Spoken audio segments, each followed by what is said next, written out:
శకునం చెప్తే బల్లెలు కుర్తిలో పడిందని ఇందుకే అన్నారు. అబ్బా నిజం చెప్తే కొడతారేంటండి? ఓహో మీకు నిజాలు పడవు కదా, నేను ఒకటి దొరికా మీకు. ఎలా తెలుసుకున్నారు వీళ్ళు? రవి మీరు ప్రతి మూమెంట్ అబ్జర్వ్ చేసిన రిపోర్ట్ చేయండి. ఓకే? Yes sir. చిచ్చి గురువు గారు ఎప్పుడు ఇంతే.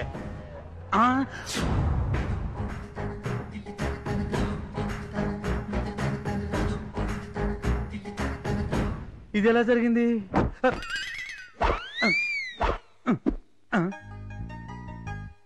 సీతాకోక చిలక మైనస్ కోక కావాలనుకున్నాను, కోక దక్కింది. వాడిని అబ్జర్వ్ చేస్తున్నాను. Okay sir.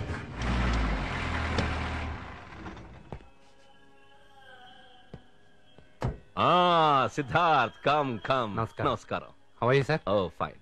లెటర్ ఇదిగోండి సార్. Thank you. నా జీవితంలో నేను ఎవరి కోసం ఇలా ఎదురు చూడలేదు. ఈ లెటర్ అంత ఇంపార్టెంటా సార్? నేను ఎదురు చూస్తోంది లెటర్ కోసం కాదు, ఈ స్నేహితుడి కోసం. రా పద. చుంచు ఆ ఫోన్లని తీసి పక్కన పెట్టు.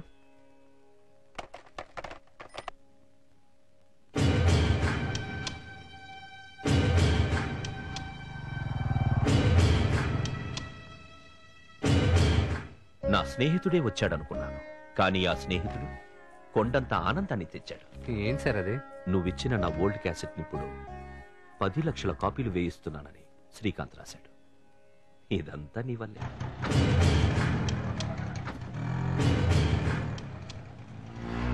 సార్ రాత్రికి భోజనం ఏం చేయమంటారు?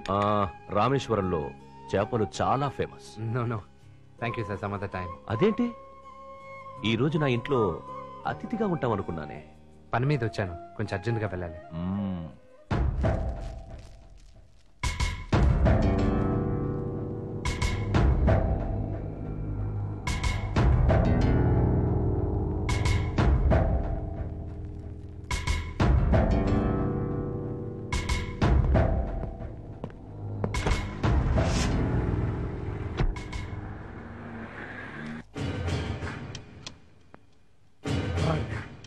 బెడగోసిన కోళ్ళగా ఇక్కడ ఆలాడుతుంటే ఎందుకు మోగుతాయి?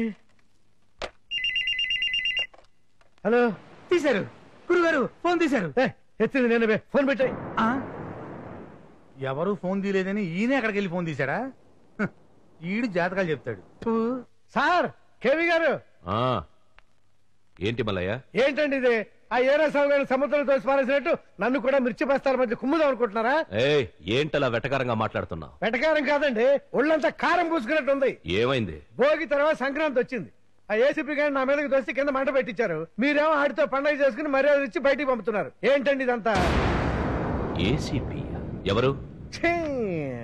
ఇప్పుడు వచ్చాడని సిద్ధార్థే ఏసీపీ. సిద్ధార్థ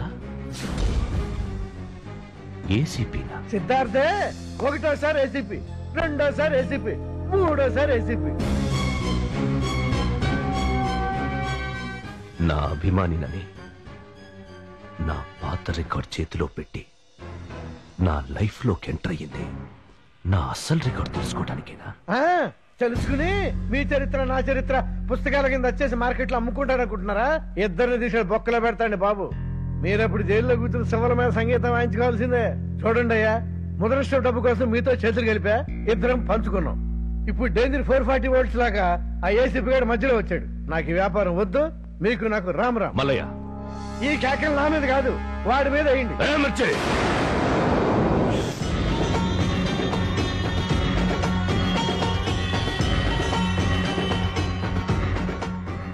నేను డబ్బు కోసమే ఇదంతా చేస్తున్నాననుకుంటున్నావా? రా.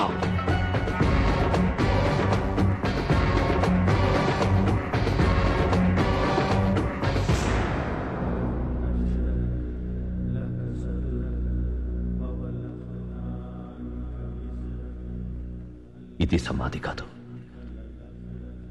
చరిత్ర.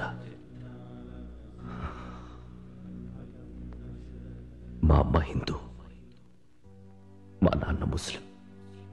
మా ఇంట్లో రామనవమి జరిగేది, రంజాను జరిగేది. మా అమ్మ సంగీత పాఠాలు చెప్పేది, మా నాన్న టపాకాయల వ్యాపారం చేసేవారు. ఈ రామేశ్వరంలో ఏ ఉత్సవం జరిగినా మా నాన్న టపాకాయల మోతతోనే మొదలయ్యేది. ఈ ఊరికి మా నాన్నకు ఉన్న అనుబంధం అటువంటిది. కానీ ఆ అనుబంధం ఒకరోజు దిగిపోయింది. ఒక ఉన్మాది పెట్టిన బాంబుతో రామేశ్వరం పక్కనే ఉన్న ఒక ఊరే సర్వనాశనం అయిపోయింది. ఆ బాంబు పేల్చిందెవడో, దాని వెనక ఎవరున్నారో కనిపెట్టాల్సిన ప్రభుత్వం దోషుల్ని వదిలేసి టపాకాయలు తయారు చేసే మా నాన్నే దీనికి బాధ్యుడని అరెస్ట్ చేసింది. బాంబులు ఎక్కడెక్కడ పెట్టారా? అల్లాకి కసమ్ సాబ్, నాకు ఏమీ తెలియదు. దీనికి నాకు ఏమీ సంబంధం లేదు. మా నాన్న పాకిస్తాన్ నుంచి వచ్చిన ముస్లిం కనుక ఈ ఘోరం చేసింది అతనేనని అందరినీ నమ్మించింది ప్రభుత్వం. ఏ ఊరి ప్రజలు తనని అభిమానించారు, ఆ ఊరి ప్రజలే తనను కుక్కని తరిమినట్టు తరిమి తరిమి కొట్టాడు.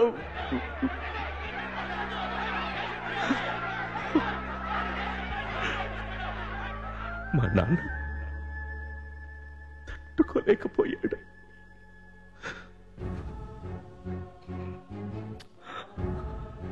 రాముడి అనుమానం తీర్చడం కోసం సీత అగ్నిలో దూకింది. అలాగే ఊరి ప్రజల అనుమానం తీర్చడం కోసం నా తల్లిదండ్రులు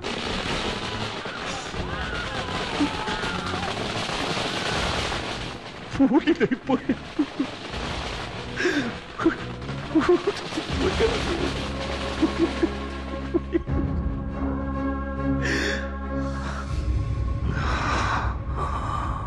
బూడిదైపోయినా నా తల్లిదండ్రుల్లాగే ఈ దేశాన్ని నాశనం చెయ్యాలనుకున్నాను.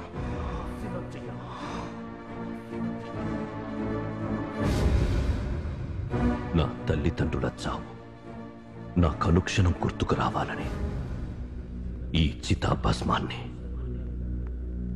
విభూతిగా రాసుకుంటున్నాను. హిందువునని నమ్మిస్తున్నాను. ఆవేశంలో మొట్టమొదటిసారి ఇదంతా నీకు చెప్పాను. ఇది బయటికి తెలిస్తే ఇది విన్న ఆఖరి వాడివి కూడా నువ్వే అవుతావు. వద్దు సార్. అయ్యా, నా జోలికి రావద్దు. కావాలంటే ఏసీపీ నేనే లేపేస్తాను. వద్దు. ఒక ఐపీఎస్ ఆఫీసర్ని చంపితే ప్రభుత్వ యంత్రాంగం మొత్తం కదులుతుంది. మన వైపు పడిన పోలీసుల దృష్టిని వేరే వైపు మళ్లించాలి.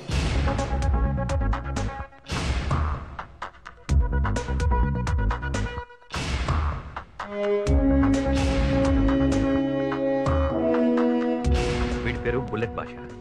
మిర్చి మలయ గ్యాంగ్ తో వీడికి సంబంధం ఉంది. వాళ్ళంతా ఈ రోజు విక్టోరియా ప్యాలెస్ లో కలుస్తున్నట్టు ఇన్ఫర్మేషన్ వచ్చింది. Hi Anu. Don't move. Gun. నీ గన్ ఇక్కడుంది. అను, నేను ఏసీపీ వచ్చేదాకా ఎవ్వరూ కదలద్దు. ఏసీపీ గారు వచ్చే టైం అయింది. ఆయన మేము కలిసి అర్జెంట్ గా బయటకు వెళ్ళాలి. Please give me the gun. అంతకంటే అర్జెంట్ గా నేను ఆయనతో కొన్ని విషయాలు మాట్లాడాలి. అను, 4 years నుంచి వెయిటింగ్. అమ్మా తల్లి, మేము అసలే టెన్షన్ లో ఉన్నాం. గన్ ఇచ్చేస్తే వెళ్ళిపో. ఆగండి, ప్లీజ్. నేను ట్రైనింగ్ అయిందాను. Loaded gun. ఎవరిని ఎక్కడ కాలుస్తారో నాకే తెలీదు. God. Anu please. Sir sir చూడండి. ఏంటా పిచ్చి పని? ఏంటి, నేను ఫోన్ చేస్తే పక్క వాళ్ళకి ఇస్తా, ఇంటికి వస్తే బయటకు వెళ్ళిపోతా. నన్ను ఎందుకు అవాయిడ్ చేస్తున్నా? ఈ రోజు కన్ఫర్మ్ గా ఒక విషయం తెలియాలి. నువ్వు నన్ను ప్రేమిస్తున్నావా లేదా, లేకపోతే సూసైడ్ చేసుకుంటాను. రియల్లీ? ప్రామిస్? ప్రభు, పేపర్ పెన్ అర్జెంట్ గా తీసుకో. సూసైడ్ నోట్ పైన సైన్ చేస్తుంది. సార్, ఆ అమ్మాయి కాల్చడం రాదంట, మనమే కాల్ చేద్దాం. ఈ ఐడియా ఏదో బాగుందే. నువ్వు ఆడదానివేనా? సాటి ఆడదానికి హెల్ప్ చేయవా? ఎదురు చూస్తూ 4 ఏళ్లు దాటిపోయింది. 5 ఏళ్లకోసారి గవర్నమెంట్ మారిపోతుంది. నువ్వు మారవా? సారీ అను, ఊరికే జోక్ చేశాను. సార్ పైకి చెప్పకపోయినా నువ్వంటే చాలా ఇష్టం. అవును, నిజం.